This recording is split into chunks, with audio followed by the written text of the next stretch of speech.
ನಂಬಿಕೆ ಭಕ್ತಿ ಆಧ್ಯಾತ್ಮದ ಸಂಗಮದ ಪುಣ್ಯಕ್ಷೇತ್ರ ಪ್ರಯಾಗರಾಜ್ ಕುಂಭ ಮೇಳವಾಗಿದ್ದು ಬೀದರ್ ಜನತೆಗಾಗಿ ಅತ್ಯಂತ ಕಡಿಮೆ ದರದಲ್ಲಿ ಆರ್ಆರ್ ಟೂರ್ಸ್ ಮತ್ತು ಟ್ರಾವೆಲ್ಸ್ ವತಿಯಿಂದ ಪವಿತ್ರ ಪುಣ್ಯಕ್ಷೇತ್ರವಾದ ಪ್ರಯಾಗರಾಜ್ ಯಾತ್ರೆಗೆ ವ್ಯವಸ್ಥೆ ಮಾಡಲಾಗಿದೆ.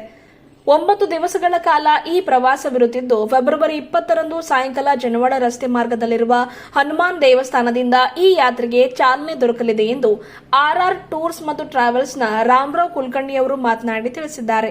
ಫೆಬ್ರವರಿ 26 ಇದು ಕೊನೆಯ ದಿವಸ ಕುಂಭಮೇಳದ ಶಾಹಿ ಸ್ನಾನ ಕೊನೆಗೊಳ್ಳುತ್ತದೆ. ಹಾಗಾಗಿ ಬಂದಂತಹ ಯಾತ್ರಾರ್ಥಿಗಳಿಗೆ ಭಕ್ತಾದಿಗಳಿಗೆ ಶಾಹಿ ಸ್ನಾನ ಜೊತೆಗೆ ಅಲ್ಲಿ ಇರಲಿಕ್ಕೆ ವ್ಯವಸ್ಥೆ, ಊಟದ ವ್ಯವಸ್ಥೆ ಕೂಡ ಕಲ್ಪಿಸಲಾಗ್ತಾ ಇದೆ. ಅತಿ ಮುಖ್ಯವಾಗಿ ಸೀನಿಯರ್ ಸಿಟಿಜನ್ಸ್ ಇದ್ರೆ ಅವರ ಹಿತದೃಷ್ಟಿಯಿಂದಾಗಿ ಸೆಮಿ ಸ್ಲೀಪರ್ ವ್ಯವಸ್ಥೆ ಮಾಡ್ತಾ ಇದ್ದೇವೆ. ತೀರ್ಥ ಪ್ರಸಾದ ವ್ಯವಸ್ಥೆಯನ್ನ ಕಲ್ಪಿಸಲಾಗ್ತಾ ಇದೆ. ಪ್ರಯಾಗರಾಜ್ ಯಾತ್ರೆಯ ಜೊತೆಗೆ 6 ಜ್ಯೋತಿರ್ಲಿಂಗ, ಮಥುರಾ, ವೃಂದಾವನ, ಶ್ರೀಕೃಷ್ಣ ಜನ್ಮಸ್ಥಳ ಪ್ರವಾಸ ಕೂಡ ಕೈಗೊಳ್ಳಲಾಗ್ತಾ ಇದೆ. ಹಾಗಾಗಿ 144 ವರ್ಷಕ್ಕೊಮ್ಮೆ ಬರುವ ಈ ಕುಂಭಮೇಳದಲ್ಲಿ ಭಾಗವಹಿಸಲು ಯಾತ್ರೆಯ ಸದುಪಯೋಗ ಪಡೆದುಕೊಳ್ಳುವುದಾಗಿ, ತ್ರಿವೇಣಿ ಸಂಗಮದಲ್ಲಿ ಪುಣ್ಯ ಸ್ನಾನ ಮಾಡಿ ಪುನೀತರಾಗುವ ಅವಕಾಶ ಪಡೆದುಕೊಳ್ಳುವುದಾಗಿ ಈ ಮೂಲಕ ರಾಮರಾವ್ ಕುಲಕರ್ಣಿ ಅವರು ಮಾತನಾಡಿ ಮನವಿಯನ್ನ ಮಾಡಿದ್ದಾರೆ.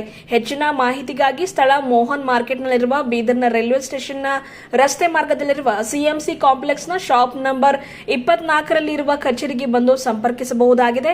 ಜೊತೆಗೆ ಬುಕಿಂಗ್ ಆಗಿ ಹಾಗೂ ಹೆಚ್ಚಿನ ಮಾಹಿತಿಗಾಗಿ ಮೊಬೈಲ್ ಸಂಖ್ಯೆ ರವಿ ಪಾಠಕ್ ಅವರ ಮೊಬೈಲ್ ಸಂಖ್ಯೆ 9845787263 ಈ ನಂಬರ್ಗೆ, ಜೊತೆಗೆ ರಾಮರಾವ್ ಕುಲಕರ್ಣಿ ಅವರ ಮೊಬೈಲ್ ಸಂಖ್ಯೆ 9980141151, ಜೊತೆಗೆ ಜಯಾ ಪಾಠಕ್ ಅವರ ಮೊಬೈಲ್ ಸಂಖ್ಯೆ 9496488440 ಈ ನಂಬರ್ಗೆ ಸಂಪರ್ಕಿಸಬಹುದಾಗಿದೆ ಎಂದು ರಾಮರಾವ್ ಕುಲಕರ್ಣಿ ಅವರು ಮಾತನಾಡಿ ತಿಳಿಸಿದ್ದಾರೆ.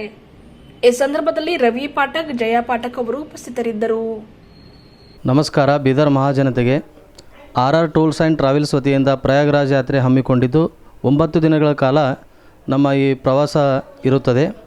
ದಿನಾಂಕ 20ರಂದು ಸಾಯಂಕಾಲ ಒಂದು ಜನವಾಡ ಹನುಮಾನ್ ದೇವಸ್ಥಾನದ ಆವರಣದಿಂದ ಪ್ರಾರಂಭಗೊಂಡು ಸುಮಾರು 9 ದಿನಗಳವರೆಗೆ ಈ ಒಂದು ಯಾತ್ರೆ ಇರುತ್ತದೆ. ಈ ಒಂದು ಆಫೀಸ್ ಏನಪ್ಪ ಅಂತಂದ್ರೆ Bidar railway station road, Mohan market, CMC ಕಾಂಪ್ಲೆಕ್ಸ್ನಲ್ಲಿ ಶಾಪ್ ನಂಬರ್ 24 ಅಂತ ಆಫೀಸಿಗೆ ಬಂದು ಸಂಪರ್ಕಿಸಬಹುದು. ಆಯಿತು. ಇನ್ನೊಂದೇನಪ್ಪ ಅಂದ್ರೆ ವಿಶೇಷ ಅಂತಂದರೆ ಕುಂಭಮೇಳ ಅಂತಂದರೆ ನಾವು 26ನೇ ತಾರೀಕು ಶಾಹಿ ಸ್ನಾನ ಅಂತ ಏನು ಕರಿತೀವಿ, ಆ ಶಾಹಿ ಸ್ನಾನ ದಿವಸ ಕೊನೆಗೊಳ್ಳೋದು ಅವತ್ತು ಅಂತಿಮ ದಿನವಾಗಿರುತ್ತದೆ. ಹಾಗಾಗಿ ನಾವು 26ನೇ ತಾರೀಕು ನಾವು ಪ್ರಯಾಗರಾಜನಲ್ಲಿ ಇರತಕ್ಕಂಥ ಒಂದು ವ್ಯವಸ್ಥೆ ಮಾಡಿರ್ತದೆ. ಇದರಲ್ಲಿ ಏನಪ್ಪ ಅಂತಂದರೆ ಬಂದಂಥ ಯಾತ್ರಾರ್ಥಿಗರಿಗೆ ಒಂದು ಒಳ್ಳೆಯ ಊಟದ ವ್ಯವಸ್ಥೆ ಹಾಗೂ ಅವರಿಗೆ ರೆಸ್ಟ್ ಮಾಡೋಕ್ಕೂ ಕೂಡ ಒಂದು ಸಾಮೂಹಿಕ ವ್ಯವಸ್ಥೆ ಕೂಡ ಒಂದು ಇದರಲ್ಲಿ ಲಭ್ಯವಾಗಿರುತ್ತದೆ. ಇದರಲ್ಲಿ ಏನಪ್ಪ ಅಂದರೆ ವಿಶೇಷವಾಗಿ ವಯಸ್ಕರಿಗೆ ಭಾಳ ಇಂಪಾರ್ಟೆಂಟ್ ಕೊಟ್ಟಿರ್ತಕ್ಕಂಥದ್ದು. ಯಾಕಂದ್ರೆ ಸೀನಿಯರ್ ಸಿಟಿಜನ್ ಅಂತಂದರೆ ಅಲ್ಲಿ ಭಾಳಷ್ಟು ಜನರಿಗೆ ಭಾಳ ತೊಂದರೆ ಆಗಿರ್ತದಂಥ ಒಂದು ದೃಷ್ಟಿಯಿಂದ ಈಗ ತೊಂದರೆ ಆಗಬಾರ್ದು ಅನ್ನೋ ಉದ್ದೇಶಕ್ಕೆ ಒಂದು ಸೆಮಿ ಸ್ಲೀಪರ್ ಒಂದು ಬಸ್ಸನ್ನು ಇಟ್ಕೊಂಡು ನಾವು ನಮ್ಮದೇ ಆದಂಥ ಮನೆಯಲ್ಲಿ ಯಾವ ರೀತಿ ಆದಂಥ ಅಡುಗೆ ಏನಪ್ಪ ಊಟ ಏನು ಮಾಡುತ್ತಿರ್ತೀವಿ, ಅದೇ ರೀತಿಯಾಗಿ ಒಂದು ಯಾತ್ರಾರ್ಥಿ ಪ್ಲೇಸ್ನಲ್ಲಿ ಒಂದು ತೀರ್ಥ ಪ್ರಸಾದ ಒಂದು ವ್ಯವಸ್ಥೆ ಕೂಡ ನಾವು ಹಮ್ಮಿಕೊಂಡಿದ್ದೀವಿ. ಹಾಗೆ ವಿಶೇಷವಾಗಿ ಈ ಒಂದು ಯಾತ್ರೆಯಲ್ಲಿ 6 ಜ್ಯೋತಿರ್ಲಿಂಗವಿರುತ್ತದೆ. 6 ಜ್ಯೋತಿರ್ಲಿಂಗ ಒಂದು ಪ್ರಯಾಗರಾಜ್, ಒಂದು ಮಥುರಾ, ಮತ್ತೇನಪ್ಪ ಅಂದರೆ ಶ್ರೀಕೃಷ್ಣ ಜನ್ಮಸ್ಥಳವಾಗಿರ್ತಕ್ಕಂಥ ಒಂದು ವೃಂದಾವನ ಕೂಡ ಆಗಿರುತ್ತದೆ. ಹಾಗಾಗಿ ದಯಮಾಡಿ ಯಾರಾದರೂ ಬರಬೇಕು. ಯಾಕಂದರೆ ಬುಕ್ಕಿಂಗ್ ಆದರೂ ಆಲ್ಮೋಸ್ಟ್ ಆಗಿ ಸ್ಪೀಡ್ ಆಗ್ತಾಯಿದೆ. ನೀವು ಈ ಒಂದು ಯಾತ್ರೆಯ ಒಂದು ಸದುಪಯೋಗ ತಾವನ್ನು ಪಡೆದುಕೊಂಡು ಒಂದು ಪುಣ್ಯ ಒಂದು ನಮ್ಮ ತ್ರಿವೇಣಿ ಸಂಗಮ ಒಂದು ಮಹಾಕುಂಭ ಏನೋ 144 ವರ್ಷದ ನಂತರ ಏನೋ ಬರುತ್ತೆ, ಆ ಒಂದು 144 ವರ್ಷದ ಒಂದು ಪುಣ್ಯ ಸ್ನಾನವನ್ನು ಮಾಡಿ ಎಲ್ಲರೂ ಪುನೀತರಾಗಬೇಕೆಂದು ಬೀದರ್ ಮಹಾಜನತೆಯಲ್ಲಿ ಕಳಕಳಿಯಿಂದ ವಿನಂತಿ ಮಾಡುತ್ತೇನೆ.